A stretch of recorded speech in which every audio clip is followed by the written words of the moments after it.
James, you ever kill a buffalo in your mama's garden? Well, it wasn't exactly that, but it was close. So, blue wildebeest, poor man's buffalo. You know, my hunting always hovers somewhere between hunting and testing. Whether it's the fix, the mega fix, in the last few years, especially 8.6 blackout. You know, years ago when I developed 300 blackout, the first thing I did was culled deer on my property in North Georgia and autopsy to see how effective it was gonna be. And I think we've sort of carried that forward with 8.6. We do all the testing, do the lab testing, shoot gel, and you see that. But until you go out and hunt and shoot stuff with it, you don't know. So with that being said, Gorilla, their second version of a subsonic bullet for hunting.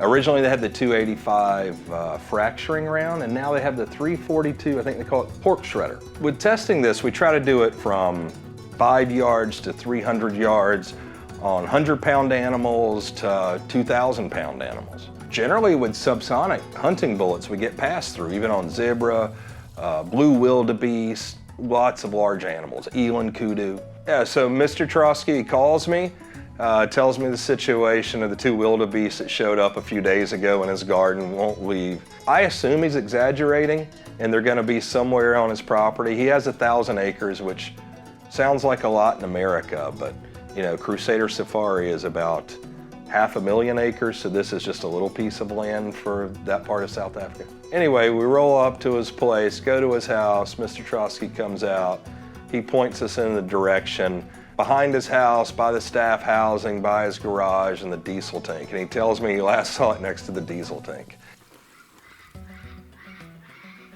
So we drive back there, we park, sure enough we're parking, Sean spots him right away, probably 100 yards from the diesel tank, behind the shop. Sean jumps out, is looking at him, tells Whitey to grab the sticks for me to come on. He was close and I can shoot that gun, and I was confident with this bullet and this load to 300 meters. So I didn't get too excited. Generally don't do that in these situations. Got good eyes on him, waited for a broadside shot, almost waited too long. He presented 30 to 50 yards, probably about 50. Took the shot.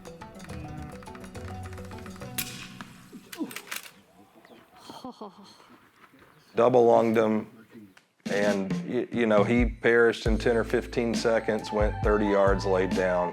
Double lung, passed through, the bullet performed great, and we loaded the wildebeest up. We're driving out, and Mr. Trotsky stops us at his house and asks us why we didn't shoot. We told him to look in the back of the truck.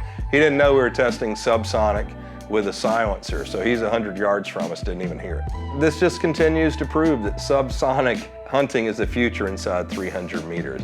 It's incredibly effective and it's ethical. And that's what this is. Was it hunting?